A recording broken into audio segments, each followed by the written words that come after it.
semana pasada hemos tenido la exposición del pastor Hugo Quino, que nos ha llevado a contemplar inicialmente uno de los textos más importantes de la Escritura, ¿no?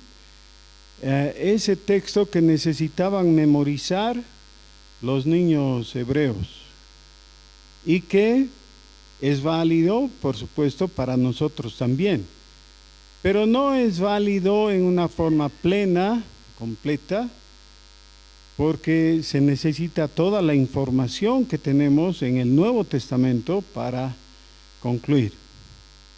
Lo que pasa en nuestra lectura de la Biblia es que muchas son las personas que leen algunas partes, comienzan con Génesis, con entusiasmo, y luego hasta la mitad de Éxodo les dura el impulso.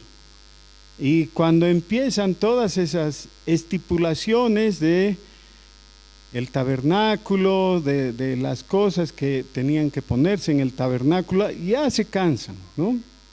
Y llegan al Levítico y tiran la toalla. Bueno, eso pasa no solamente con los libros del Pentateuco, sino también con algunas partes históricas. Pero cuando observamos el uso que hacen el Señor Jesús y los discípulos, los apóstoles, del conocimiento del Antiguo Testamento, encontramos que sin duda ellos leían todo el Antiguo Testamento con atención.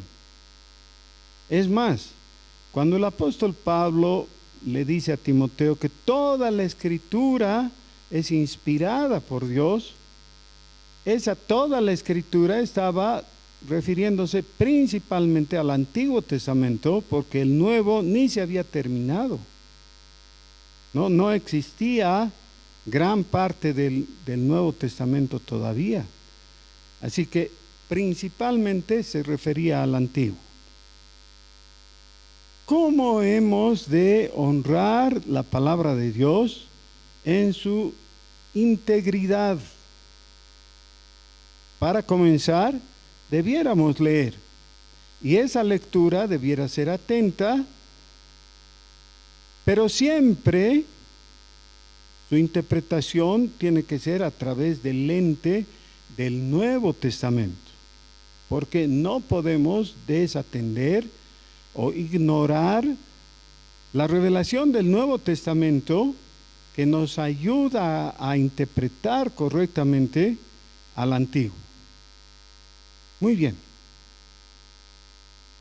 Hace 21 días hemos estado hablando de el primer libro de Samuel, que es realmente el primer libro histórico, ¿no? Porque tenemos Josué, Jueces, Ruth, que son muy importantes, pero en cuestión de la historia ya, digamos, científicamente organizada, ahí empezamos con primero Samuel, porque ahí empieza la monarquía también, y todo lo que se refiere a las profecías que se cumplen en el Nuevo Testamento con referencia al Señor Jesús.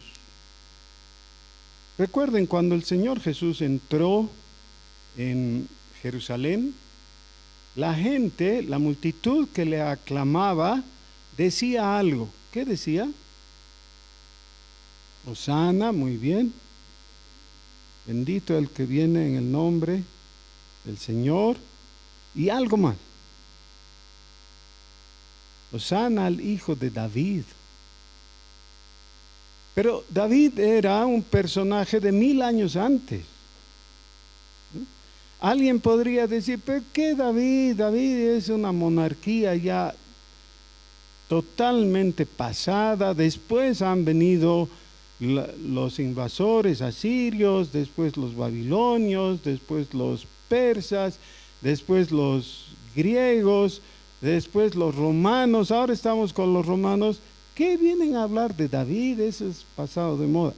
No, hay que prestarle atención porque las promesas dadas en esa época se han cumplido justamente en el Señor Jesús.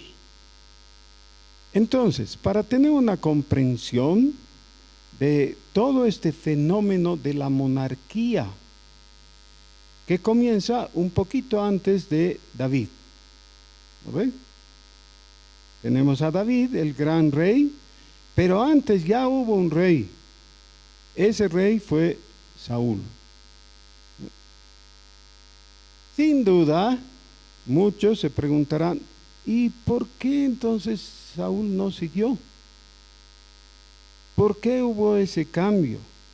Y no vamos a comprender esa razón si es que no leemos la historia de Saúl. Así que les ruego por favor que abran sus Biblias en el primer libro de Samuel. En el primer sermón que hemos tenido hace 21 días sobre este tema, hemos visto que Samuel, que hizo un buen papel como dirigente del pueblo dentro del sistema de la anfitrionía, crió hijos que no estuvieron a su altura, no lo hicieron bien, cometieron los errores, si no los mismos, pero parecidos a los hijos de Elí. Elí había fallado criando a sus hijos, Samuel hizo lo mismo. Aunque Samuel mismo era bueno, era el profeta de Dios, no crió bien a sus hijos. Así que el pueblo le dijo a Samuel, contra ti no tenemos nada, pero tus hijos no lo están haciendo bien. Más bien, danos un rey. Y él nos va a guiar, él se va a hacer cargo, va a organizar, es decir, va a actuar de la manera que necesitamos. Y Dios guió a Samuel para escoger a Saúl. Ahora, vamos a tener una lectura un poquito extensa, así que les ruego por favor que ustedes, haciendo acopio de toda su madurez y templanza, pongan atención, ¿ya? Primero Samuel, capítulo 10. Tomando entonces Samuel una redoma de aceite, la derramó sobre su cabeza y lo besó y le dijo, ¿no te ha ungido Jehová por príncipe sobre su pueblo Israel? Hoy, después que te hayas apartado de mí, hallarás 2 hombres junto al sepulcro de Raquel, en el territorio de Benjamín, en Selsa, los cuales te dirán, las asnas que habías ido a buscar se han hallado. Tu padre ha dejado ya de inquietarse por las asnas y está afligido por vosotros, diciendo, ¿qué haré acerca de mi hijo? Ese vosotros incluye a su hijo, Saúl, y a un criado. Y luego que de allí sigas más adelante y llegues a la encima de Tabor, te saldrán al encuentro 3 hombres que suben a Dios en Betel, llevando unos 3 cabritos, otro 3 tortas de pan, y el tercero una vasija de vino, los cuales, luego que te hayan saludado, te darán 2 panes, los que tomarás de manos de ellos. Después de esto llegarás al collado de Dios, donde está la guarnición de los filisteos, y cuando entres allá en la ciudad, encontrarás una compañía de profetas que descienden del lugar alto, y delante de ellos salterio, pandero, flauta y arpa, y ellos profetizando. Entonces el Espíritu de Jehová vendrá sobre ti con poder, y profetizarás con ellos, y serás mudado en otro hombre. Y cuando te hayan sucedido estas señales, haz lo que te viniere a la mano, porque Dios está contigo. Luego bajarás delante de mí a Gilgal, entonces descenderé yo a ti para ofrecer holocaustos y sacrificar ofrendas de paz. espera 7 días hasta que yo venga a ti y te enseñe lo que has de hacer. Aconteció luego que al volver él la espalda para apartarse de Samuel, le mudó Dios su corazón, y todas estas señales acontecieron en aquel día.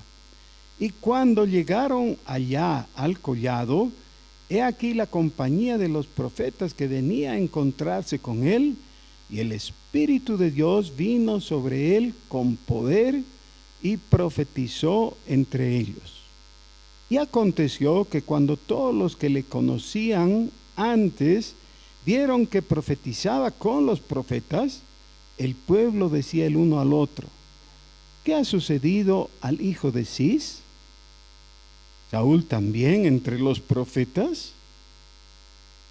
Y algunos de allí respondió diciendo: ¿y quién es el padre de ellos?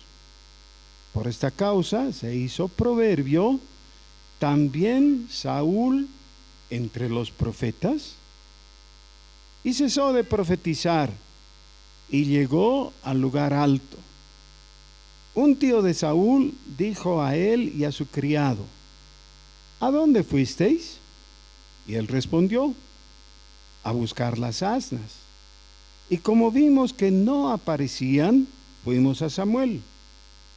Dijo el tío de Saúl: yo te ruego que me declares qué os dijo Samuel. Y Saúl respondió a su tío: nos declaró expresamente que las asnas habían sido halladas. Mas del asunto del reino de que Samuel le había hablado, no le descubrió nada. Después Samuel convocó al pueblo delante de Jehová en Mizpa y dijo a los hijos de Israel: así ha dicho Jehová, el Dios de Israel: yo os saqué a Israel de Egipto y os libré de mano de los egipcios y de mano de todos los reinos que os afligieron. Pero vosotros habéis desechado hoy a vuestro Dios, que os guarda de todas vuestras aflicciones y angustias, y habéis dicho: no, sino pon rey sobre nosotros. Ahora, pues, presentaos delante de Jehová por vuestras tribus y por vuestros millares. Y haciendo Samuel que se acercasen todas las tribus de Israel, fue tomada la tribu de Benjamín, e hizo llegar la tribu de Benjamín por sus familias, y fue tomada la familia de Matri, y de ella fue tomado Saúl, hijo de Cis, y le buscaron, pero no fue hallado. Preguntaron pues otra vez a Jehová si aún no había venido allí aquel varón. Y respondió a Jehová: he aquí que él está escondido entre el bagaje. Entonces corrieron y lo trajeron de allí, y puesto en medio del pueblo, desde los hombros arriba, era más alto que todo el pueblo. Y Samuel dijo a todo el pueblo: ¿habéis visto al que ha elegido Jehová? ¿Que no hay semejante a él en todo el pueblo? Entonces el pueblo clamó con alegría, diciendo: ¡viva el rey! Samuel recitó luego al pueblo las leyes del reino y las escribió en un libro, el cual guardó delante de Jehová. Y envió Samuel a todo el pueblo, cada uno a su casa. Saúl también se fue a su casa en Gabaa, y fueron con él los hombres de guerra, cuyos corazones Dios había tocado. Pero algunos perversos dijeron: ¿cómo nos ha de salvar este? Y le tuvieron en poco, y no le trajeron presente, mas él disimuló. Muy interesante, ¿no? Porque, miren, lo que nos está relatando es una obra pionera, es un acto así que no tenía antecedentes, es decir, no habían precedentes sobre los cuales se diga hay que hacer así o hay que hacer así. No había. Israel por siglos ya había sido gobernado por los jueces, que eran ciudadanos que tenían que hacer sus cosas, seguir sus negocios, todo, y cuando llegaba el momento dejaban sus quehaceres naturales, normales, y servían según el llamado del Señor. Es decir, no había rey, no había corte y no había burocracia. Qué belleza, ¿verdad? Qué lindo. Pero ellos han insistido en tener rey. Ahora, ¿el qué es lo que han pedido? Queremos un rey. Samuel había tratado de desanimarles originalmente, pero ellos no entienden e insisten en su ruego. Queremos tener un rey. Bueno, entonces ya que vamos a tener un rey, dice Samuel, que sea el rey que Dios elija. Ya, sí, está bien. Y se sorprenden porque Dios elige a un hombre de la tribu de Benjamín. Ahora, no vamos a entender en absoluto si es que no recordamos que en el libro de los jueces se nos ha contado que en la última etapa de esa era de los jueces hubo una guerra civil en Israel. La tribu de Benjamín se sublevó, se portó muy mal y cuando le llamaron la atención, mandaron de paseo a los demás israelitas. Entonces hubo guerra. Y casi Benjamín fue exterminada como tribu. Tuvieron que dar su brazo a torcer finalmente y después trataron de restaurarlo, se mezclaron con ese pueblo para que vuelva a crecer y todo, pero de todas maneras, Benjamín era la tribu mendiga, digamos, la última de las tribus de Israel que habían seguido prosperando, por supuesto. Entonces era muy extraño que Dios escoja de la tribu de Benjamín al que iba a ser rey en Israel. Cuando lo escogen, Saúl no se jacta, hace las cosas que tenía que hacer, era un campesino, sigue con su vida normal y llega a este punto en que lo tienen que proclamar y dicen viva el rey. Es un momento de gloria, pero no faltan los contrarios, ¿no es cierto? No faltan esos que nunca están contentos con nada y que están dispuestos a criticar cualquier cosa. Realmente Saúl no tenía de qué le critiquen hasta ese momento, porque no era conocido y no sabían cómo iba a actuar. Pero estos hombres, que son llamados perversos, dijeron, ¿cómo nos ha de salvar este? Le tuvieron en poco y no le trajeron presente. Ahora, en una sociedad como era la sociedad israelita, la ofrenda era siempre para Dios. Y el mandato en Deuteronomio es, nadie se ha de presentar con las manos vacías. ¿De dónde sacaron? ¿De dónde surgió esa tradición? Permítanme tomar la palabra prestada, ¿ya? De tener que llevarle un presente al rey. No había tradición, pero se entendía, si lo van a coronar, va a ser rey, entonces hay que llevarle algo, ¿no? Es decir, un tributo, un regalo, un presente. Y Saúl no reacciona mal, porque ya era el rey, y él podía decir, a ver un ratito, esos que no han traído regalo, ¿qué les pasa? ¿No están de acuerdo? Y podían pasarla mal, ¿no? Pero dice que él disimuló. El capítulo 11 de este libro nos cuenta qué es lo que pasa con una guerra que hay con los amonitas.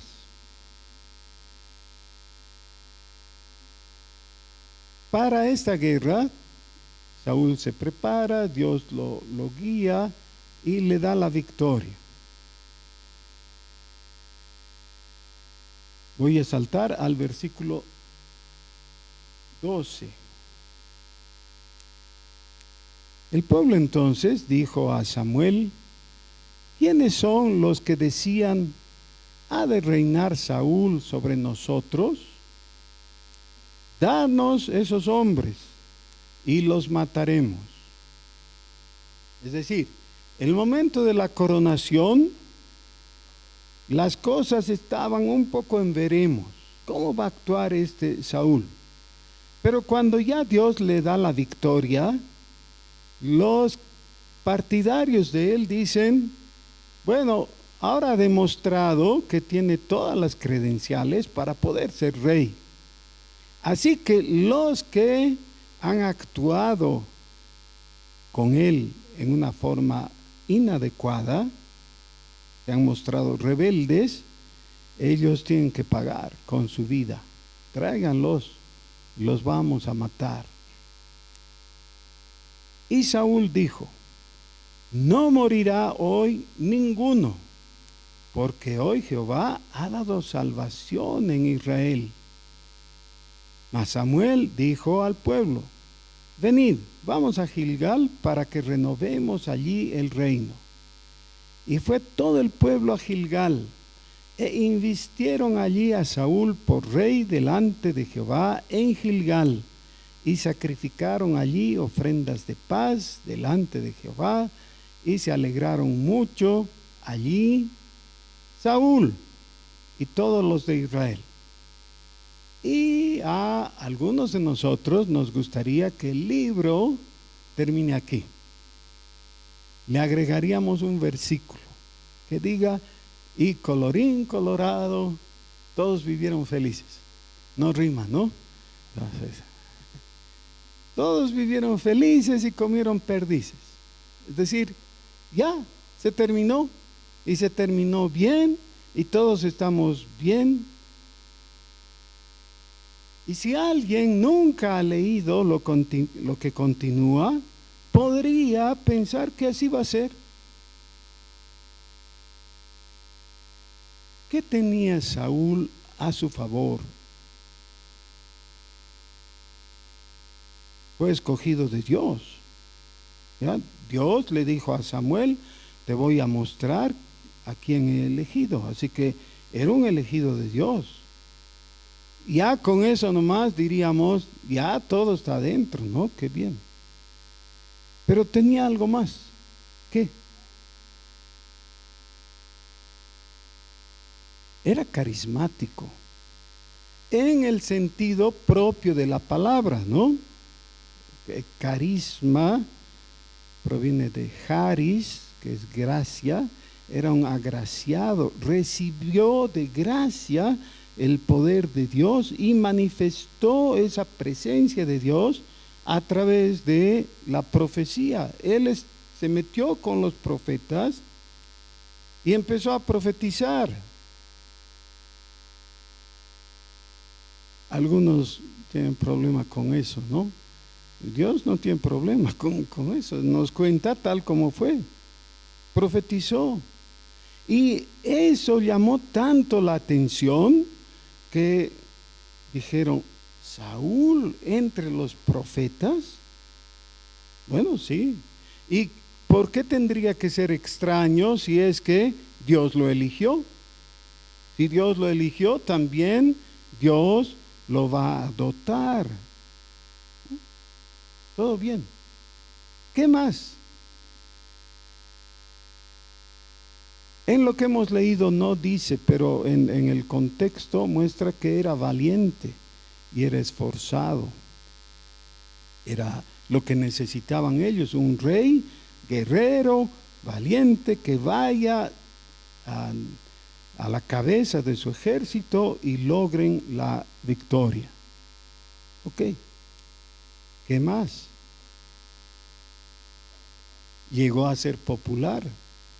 Miren, hay aclamación de la gente. ¿Qué más? Ahora toda la marea parece a su favor. ¿Eh? Es un tiempo de alegría. Dice, se alegraron mucho allí Saúl y todos los de Israel. Pero hay una virtud que no hemos mencionado. Era generoso.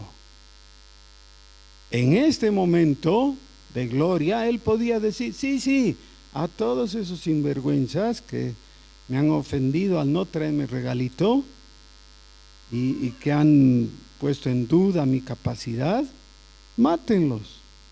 Ya, listo. Y con un poquito de impulso, la gente que siempre hay gente que le gusta eso, ¿no? Y le gusta la sangre y todo, los hubiera matado. Pero él, primero, cuando se produce la ofensa, disimula. Yo diría con eso muestra sabiduría, pero ahora muestra generosidad. Y entonces sí puede llevar adelante una fiesta adecuada, con alegría de él y de todo Israel. Después, en el capítulo 12, viene el discurso de Samuel ante el pueblo. Y en el discurso, básicamente, hay un recordatorio de lo que ha pasado en la historia de Israel desde que Dios sacó al pueblo de Egipto y les dio todas las ventajas. Pero les cuenta, hubo momentos en que el pueblo se rebeló contra Dios y pagaron las consecuencias.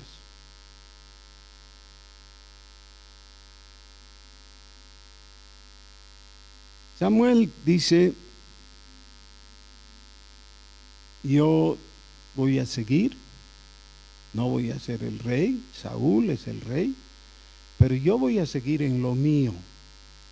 Yo, que soy sacerdote, voy a rogar por ustedes. Capítulo 12, versículo 23. Así que, lejos sea de mí que peque yo contra Jehová, cesando de rogar por vosotros. Antes os instruiré en el camino bueno y recto. Solamente temed a Jehová y servidle de verdad con todo vuestro corazón, pues considerad cuán grandes cosas ha hecho por vosotros. Mas si perseverareis en hacer mal, vosotros y vuestro rey pereceréis. Y aquí parece una nota que desluce todo el momento, ¿no? Todo el momento de alegría y todo eso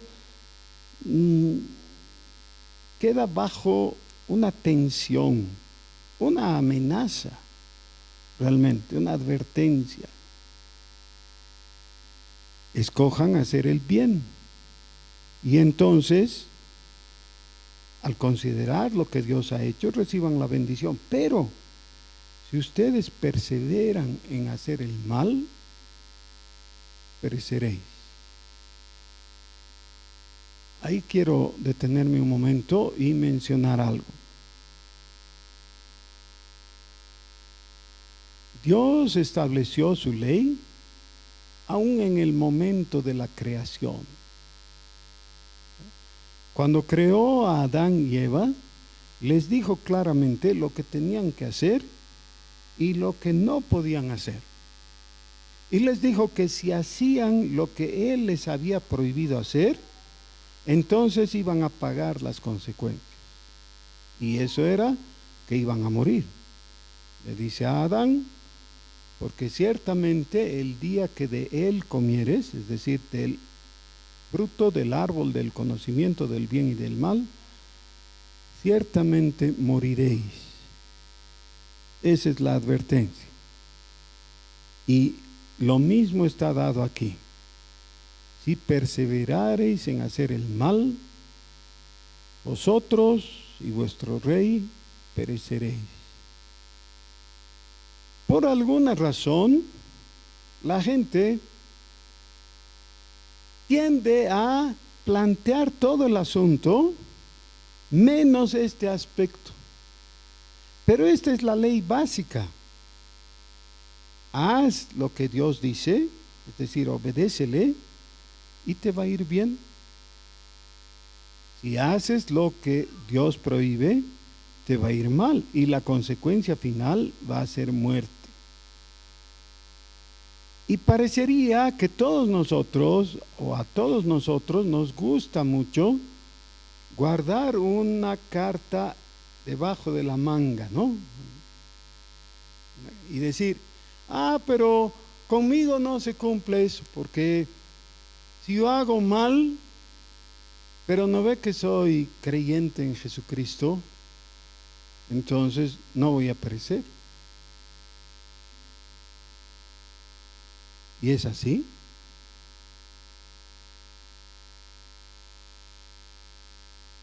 Y algunos me miran como diciendo, yo sé que está lanzando una pregunta capciosa, ¿no?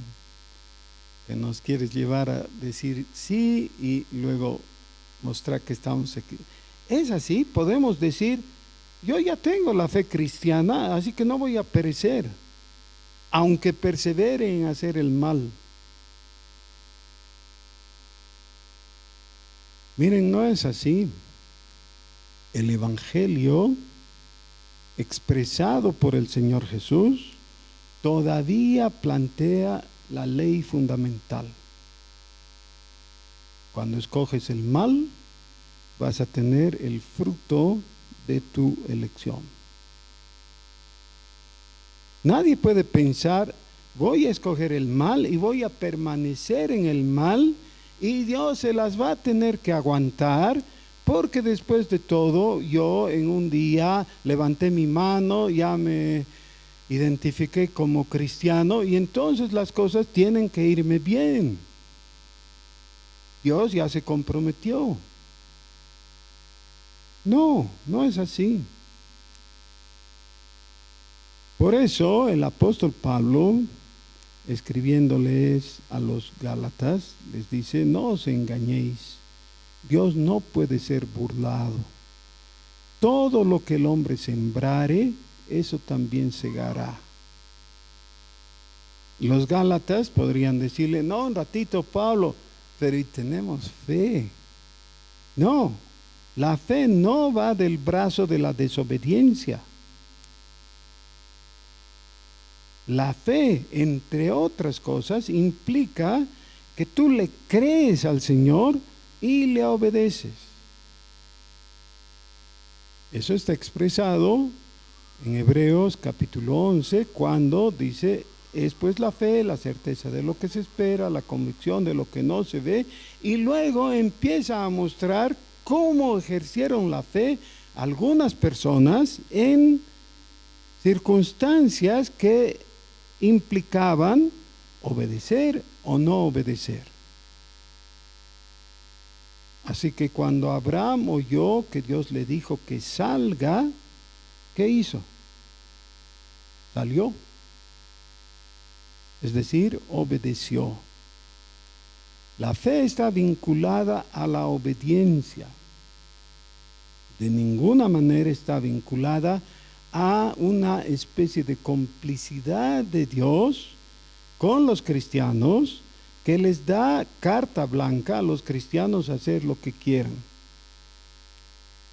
No, tenemos que hacer lo que Dios quiere. Pero alguien dirá, sí, pero fallamos. Ahora, fíjense qué dice exactamente. No dice si hacen mal. Dice si perseveran en hacer el mal. Quiere decir que cuando alguien se equivoca, cuando falla, es reprendido en su interior por el Espíritu Santo, que vivifica su conciencia y le dice, no está bien lo que estás haciendo.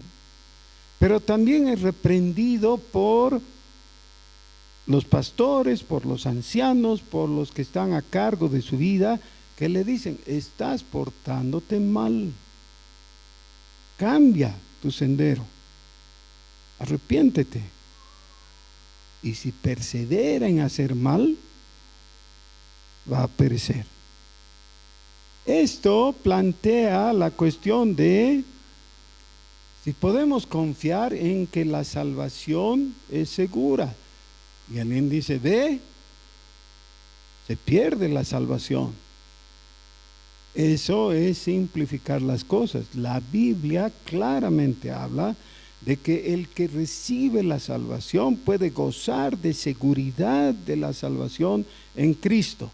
Pero la seguridad de la salvación va acompañada de la obra de Cristo en el corazón de la persona para obedecer. Hace eso de las personas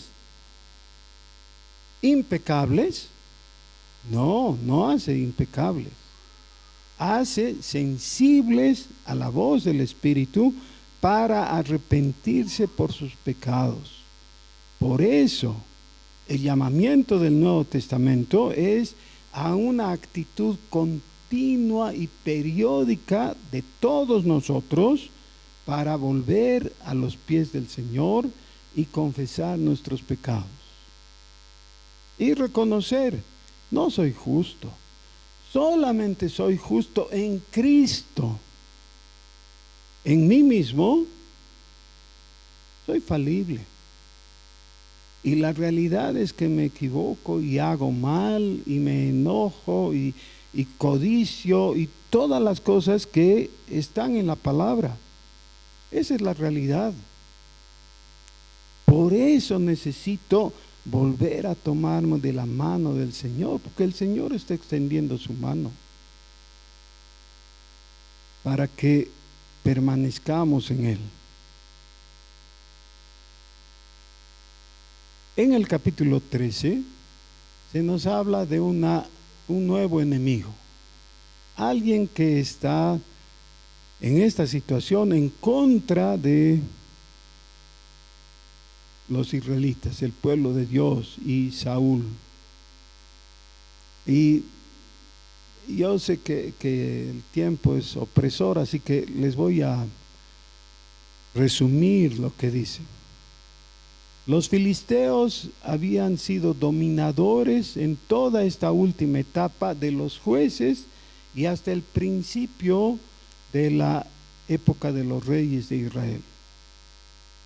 Los filisteos eran un pueblo que tenían una tecnología más avanzada que los israelitas. Los israelitas necesitaban del conocimiento tecnológico de los filisteos porque, por ejemplo, no podían tener instrumentos de hierro. Ya los filisteos habían prohibido que los israelitas tengan herreros. Por tanto, no podían tener espadas o lanzas en general, ¿no? Y aún para las herraduras y para cosas así de metal, tenían que ir a los filisteos para que ellos les hagan el trabajo. Bueno, Saúl, después de algunos años de ser rey, tuvo un hijo llamado Jonatán, que era aparentemente un hombre muy vigoroso y valiente, y él empieza una insurrección contra los filisteos. Y entonces el ejército de los filisteos se prepara para la batalla. esta no es la batalla, por si acaso, en la que interviene David, todavía no. ¿Ya? Se preparan y los israelitas están temblando porque, claro, sus armas son de palo y de piedra. Los filisteos tienen armas de hierro. ¿Qué van a hacer? Capítulo 13, versículo 20. Por lo cual todos los de Israel tenían que descender a los filisteos para afilar cada uno la reja de su arado, su asadón, su hacha o su hoz. Y el precio era un pim por las rejas, ya tenían computación por si acaso.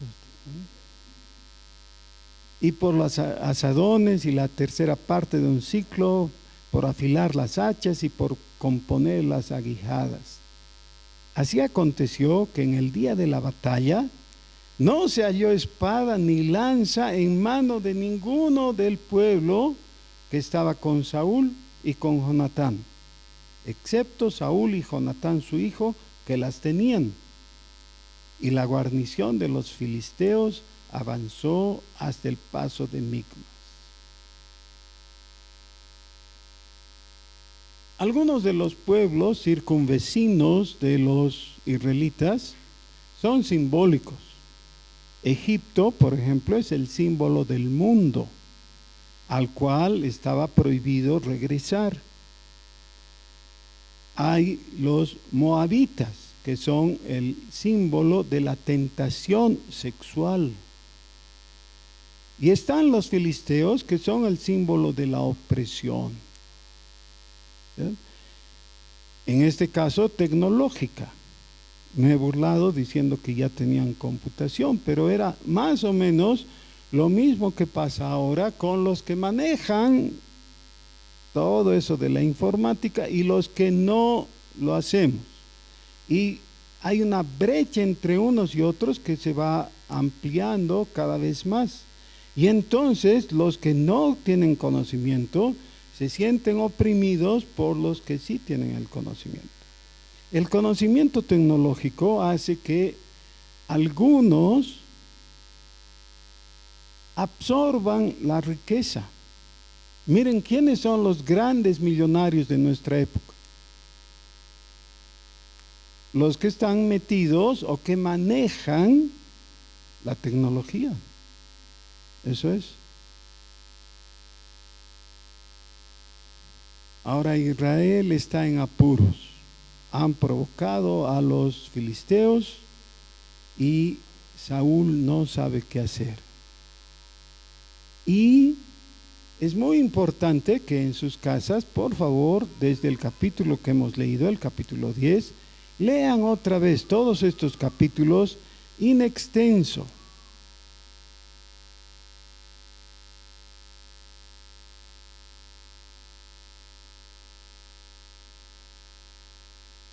Saúl comete dos errores fundamentales.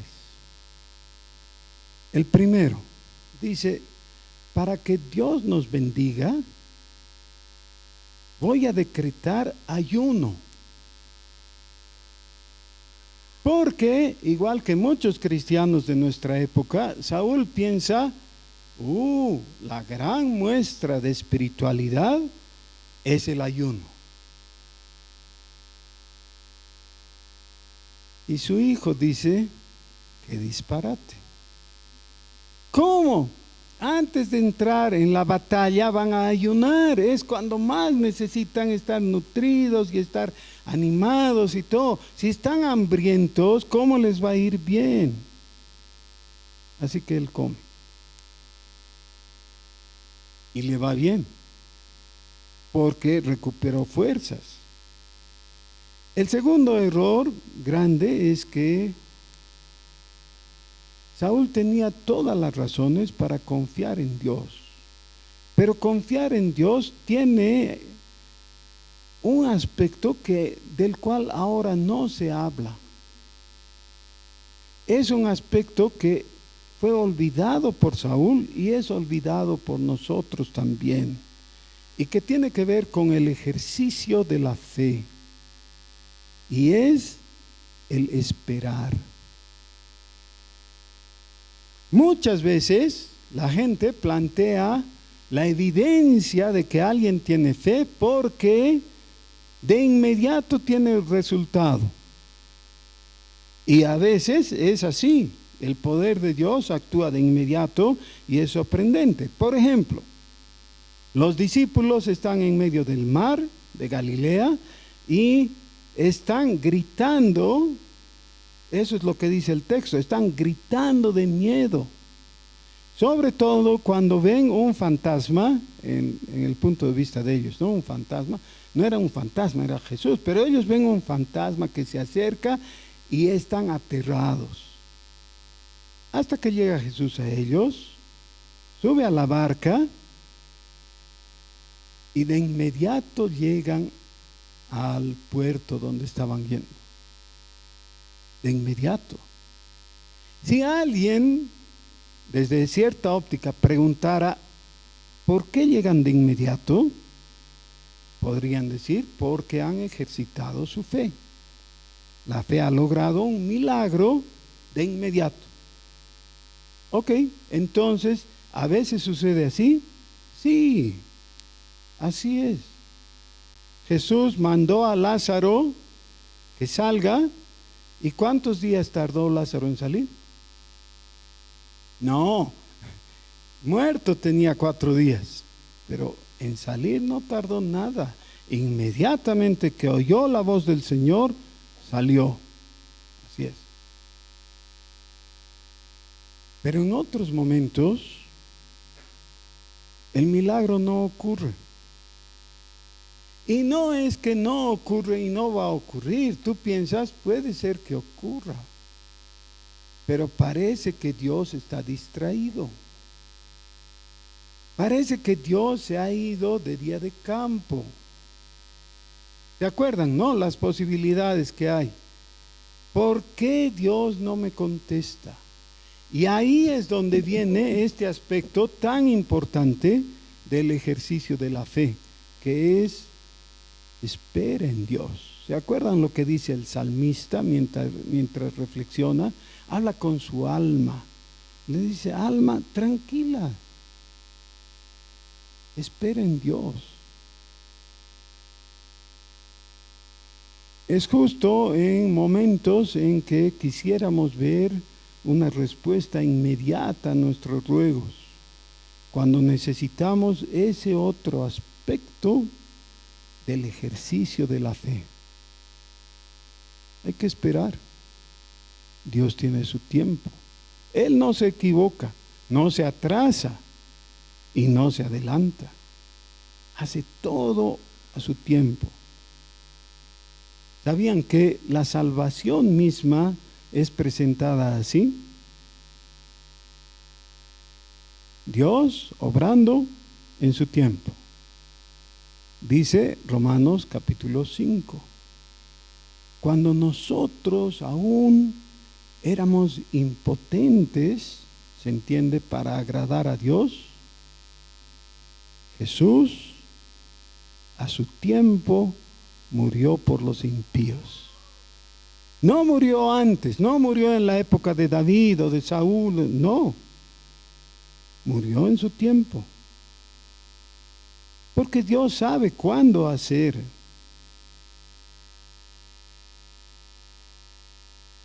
Saúl estaba nervioso.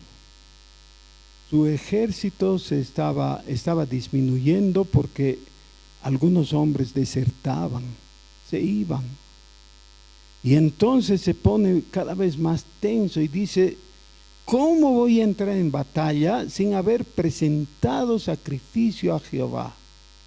Pero Samuel le había dicho, voy a llegar antes de la batalla y voy a presentar el sacrificio, porque Samuel era el sacerdote, no Saúl. Saúl era el rey, pero él no tenía que presentar o no lo tenía que hacer sin la intervención de un sacerdote.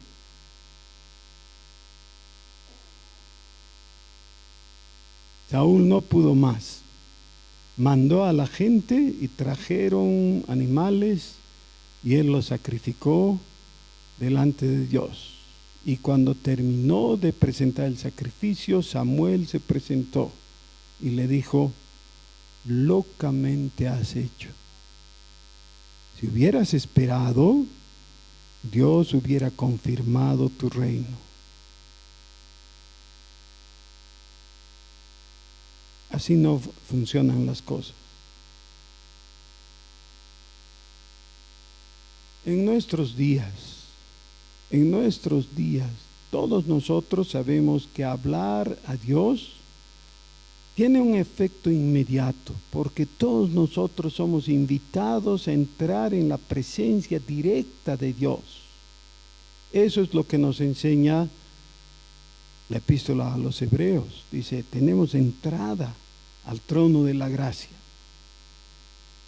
Sí, correcto, pero no sin sacerdote. Sin sacerdote no sirve. Y el único sacerdote que sirve es Jesucristo. Jesucristo es nuestro sacerdote. Pero si somos sinceros, tenemos que reconocer que de vez en cuando actuamos de tal manera como que hacemos de lado a Jesús y le decimos, no, yo voy a interpretarme mejor. Yo voy a presentar directamente mis cosas ante Dios y voy a obtener. Y saben, toda la teología de la prosperidad está basada sobre esa presunción. Yo puedo hacerlo mejor. Y yo puedo mandar a Dios. Y puedo obligar a Dios a hacer lo que yo quiero.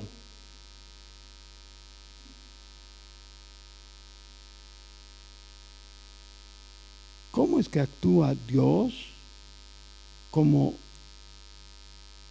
el juez eterno, el que está en el trono, y cómo Él escucha al sumo sacerdote que es Jesús?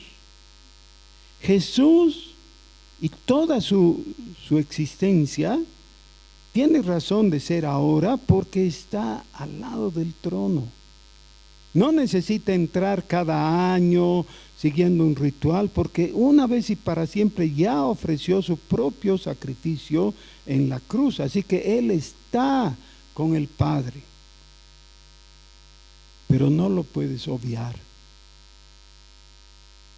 Toda oración tiene que ser hecha en el nombre de Jesús.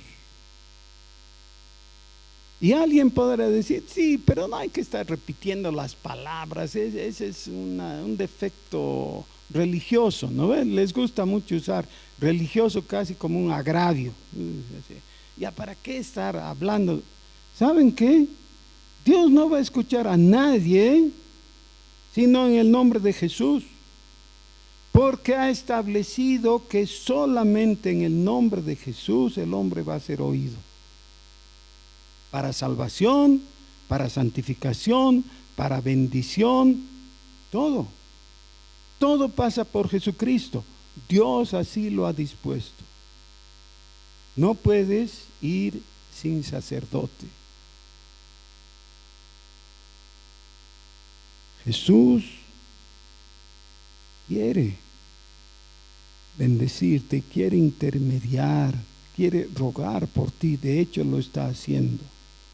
Pero tú necesitas reconocerle, porque no hay otro nombre dado a los hombres en el cual podamos ser salvos. El nombre de Jesús. Ante su nombre se doblará toda frente, se hincará toda rodilla. No es una cuestión de un sesgo religioso que alguien... No es eso. Es el requisito que tú no puedes pasar por alto. Saúl no entendió el papel de Samuel. Samuel quería mucho a Saúl, pero no le podía socapar sus cosas. La próxima semana, si Dios quiere, vamos a ver cómo sigue la vida de Saúl, porque tenemos mucho para aprender. Pero ahora, por lo menos, debiéramos sacar en limpio. Necesito a Jesucristo. Y si dices, yo ya soy cristiano, no, un ratito. Cristiano, a ti te hablo. Necesitas a Jesucristo. Necesitamos a Jesucristo. Oremos. Señor Jesús, qué bueno es saber que tú nos has mirado con ojos de gracia. Gozamos de tu paciencia, de tu generosidad, de tu bondad. Gracias, Señor, porque tu deseo de bendecirnos es más grande que nuestra expresión de necesidad. Pero ahora tomamos conciencia y volvemos a ti y nos abrazamos de tus pies, porque solo tú eres Dios. Señor, tú has dado tu vida y te has ganado el lugar de ser el único, porque hay un solo Dios y un solo mediador entre Dios y nosotros, tú, Señor Jesús. A ti te bendecimos y te adoramos. Amén.